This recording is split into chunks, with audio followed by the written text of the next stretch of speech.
Hello and welcome to the Game Awards in the same setting as the Let's Talk Cars Awards because the internet in my garage still sucks ass. Anyway, hello to the live stream.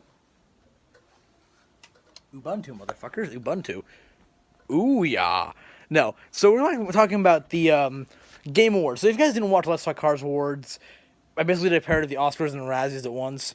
Same thing goes here. However, I don't have any envelopes because I ran out of envelopes. First world problems. Where I Yankovic is funny. I saw him from the song. Where I Yankovic's first world problems. Anyway, point being. Okay, so let's get started here. So, these are my opinions. All to say about that one. Oops, sorry, the lantern fell over. The lantern's actually balanced on my lap. Don't get shot in the lap. They won't know what the fuck you're talking about. So I do, because it's a reference, a blue reference. Thank you. Anyway, okay, let's get started. So, there are lots of games that have been overhyped. So the most overhyped game of the year. Now let's talk about this. It's a game that it could be a great game, but did not add something to an original game, or did not exactly live up to the exact hype it was given. And that game, fuck me. Please don't kill me for this. Red Dead Redemption 2. Now I do not own this game, however, I have played a fair bit of it, and as Eric said to me, it's too goddamn realistic. I had to actually have a huge debate about this, but we were in agreement that it's not the great game that everyone kind of says it is. Now, honestly, I think it's the most fun I had of it was the constant reference in one of the most recent episodes of South Park. They constant reference the game in, I think it was season 22, once it came out. And it's been out for a few months now, as of January 2019. Blue, it feels weird to say that, but yeah, I'm not saying it's a bad game. It's not. It's a pretty good game. Also, the blue light's coming from the lantern, but it's not the hyped up game everyone said it was going to be. It's too realistic. It's also not adding much to games that, like, honestly, I think Eric and I both agree on this. We would have preferred a sequel to Bully. If you guys don't remember that, how do you play Rockstar games without knowing what Bully was? I know they made a remastered version and even an iOS port, but still. It probably would have been a better game, because like Red Dead Redemption 2, although it was a good game, was just overhyped. It only added from the original and didn't really create its own. It just kind of felt like a really long DLC for the original with better graphics. Now, the graphics and hunting aren't actually perfect. Other games with better graphics and honestly better hunting mechanics, like even Assassin's Creed Odyssey, top that. So, yeah. Actually, it's probably better than some other hunting games that came out this year. I mean, come on, that's Cabela's game for the Nintendo Switch. God, that was horrible. And the graphics, like 2006, like, so many people, like, when that thing started putting ads on Instagram for that thing, everyone started freaking out, like, what the hell is this 2006 graphics? I'm playing Cabela's back on the Wii again. But, yeah. Anyway, Red Dead Redemption 2, really, really, really overhyped. Let's move on to games that from 2017 that continue to be annoying. Fortnite. Because it's fucking Fortnite. It's a terrible game. Now, the whole craze of, it's dying down now, actually. Finally, thank God. Of, the Battle Royale genre, right? I don't get it.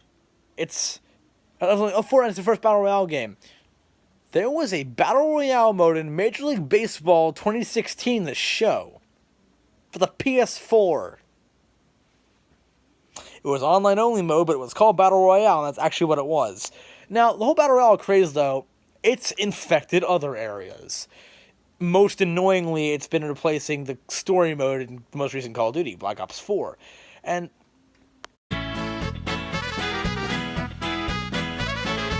yeah, okay, I had to do another jump cut because the internet sucks. But yes, it's been replacing the story mode in games like Call of Duty Black Ops 4. Now, although Call of Duty stories have been getting worse most recently, like, it's like from Call of Duty Ghosts onwards, they've been from Call of Duty Ghosts, like, now they've been terrible, but they were always kind of a lot of fun to play, to get invested in the characters, even if only for a brief time before they killed off or the game ended, and they wouldn't continue on another series, like, I guess, unless you're, like, talking about Modern Warfare, which was a fine series, even MW3, which people seem to hate, I love. But, I don't like multiplayer-only games as long as they're marketed like that, but Black Ops, Call of Duty should at least have some single-player content stuff. But this one didn't. It annoys me more than when they almost make people pay for online multiplayer for games like Advanced Warfare. And that game flopped anyway, but it was still a little bit of fun, actually. It's still a lot. I used to play playing that all the time on my Xbox until I uninstalled it to install Assassin's Creed Odyssey because, better games. But yes, this trend of Battle Royale, especially Fortnite, have invaded everywhere, including iOS. Now, I was where the Fortnite app launched. I was actually a nifty weekend. Instead of doing anything else, everyone else was playing Fortnite Battle Royale on their fucking phones. Hell, even on their goddamn iPod touches. Why? It's a fucking... Also, I guess PUBG is also in here, but PUBG is actually more manageable because it's not craze like Fortnite is. Now, Fortnite is has been taken over by storm, annoyingly enough, for little children. And that, like, everyone talked about how toxic the Roblox and Minecraft communities were. I think honestly the Fortnite community is way more toxic because no major YouTubers play Minecraft, and not any respected ones. Sorry. Some do play Minecraft. No major respected YouTubers, unless they're doing a joke, play Roblox. Lots of them play Fortnite. Honestly, the only thing that even tempted me to even maybe pick up a copy, like download the game or download my iOS, was the creative feature, the new creative thing they just added. But even that, if I'm gonna build something in creative mode, I'm gonna go to Minecraft because that's still a lot of fun. Even now, even though the game's been out for 8 years officially. I mean, it's been out of beta since 2011. Damn. That game's definitely endured even since Microsoft bought it. Let's move on, shall we? This is a very short list of games. Now, what I'm calling Dumpster Gold. Now, Dumpster Gold is by a company who's a dumpster, who makes bad, boring, or bland games.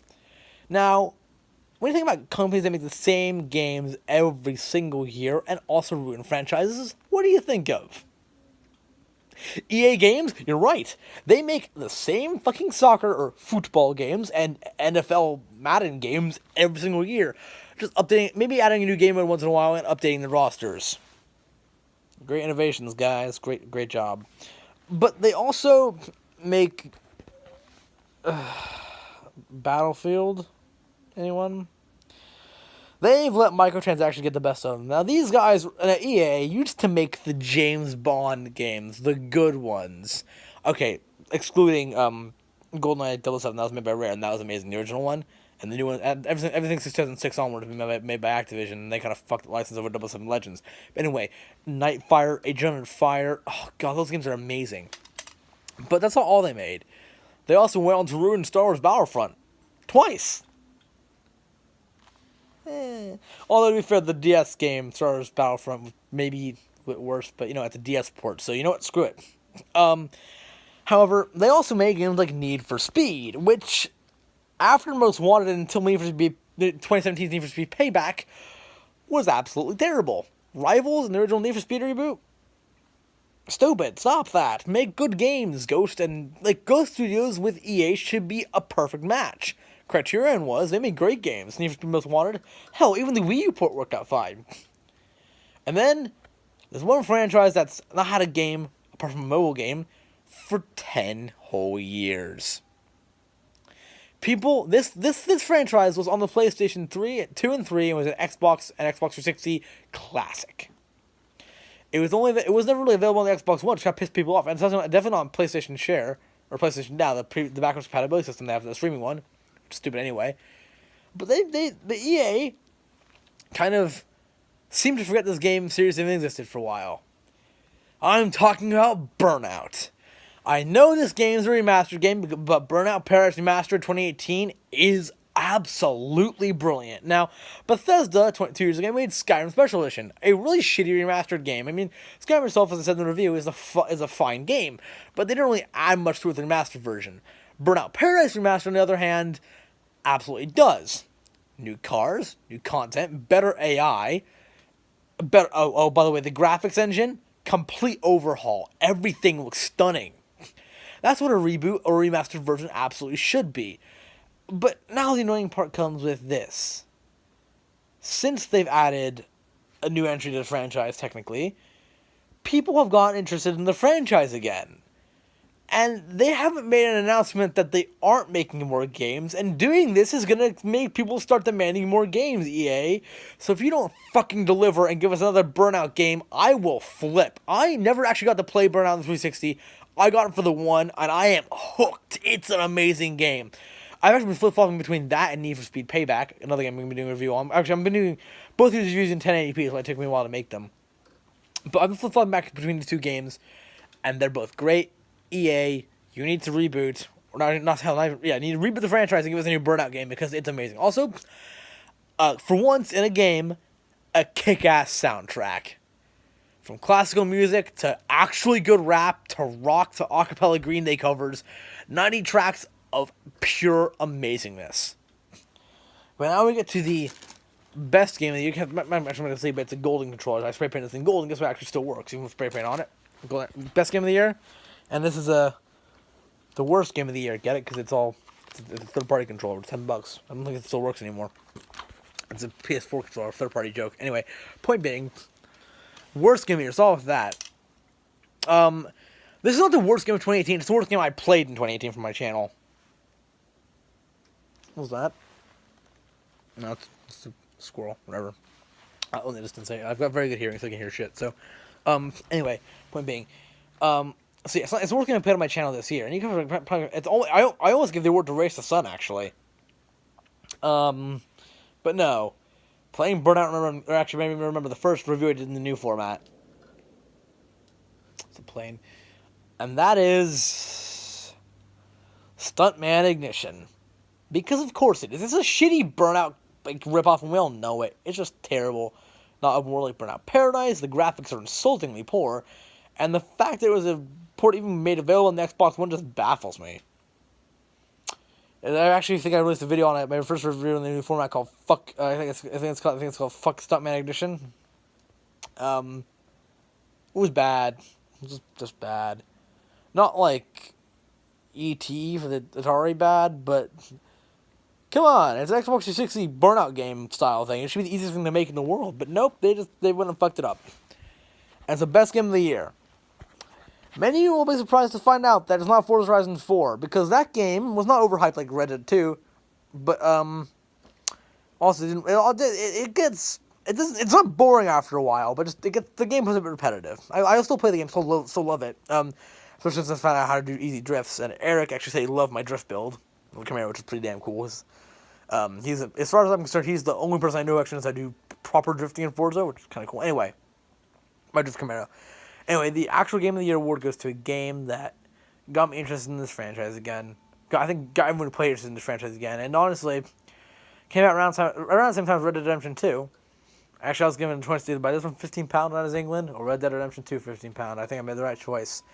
The best game of the year is... Here's a trophy. Assassin's Creed Odyssey. Yeah. I'm saying it. Assassin's Creed Odyssey is the best game of the year.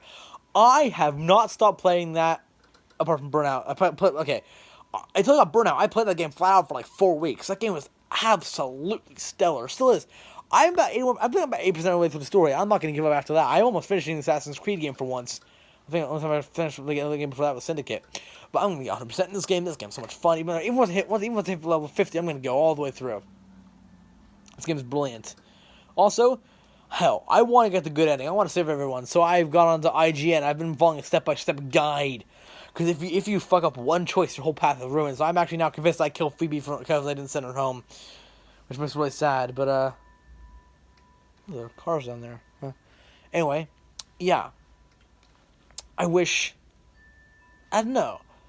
Actually, this game has not really gotten talked about, Assassin's Creed Odyssey, because Assassin's Creed has been built in the same type of ship for a long time. This is more than just Black Flag 2.0. This is a whole new adventure with a whole new characters. Also, the fact that the character you do not choose becomes your adversary is absolutely brilliant. All the story writers in this game they should get commended beyond the highest honors. This game is absolutely brilliant. Anyway, thank you guys for watching my little mini award ceremony for games. I'm calling it the Golden Controller Awards. I don't know if I'm filming next in the live stream. I'm going to take a look at my list and decide. But, yeah, cool.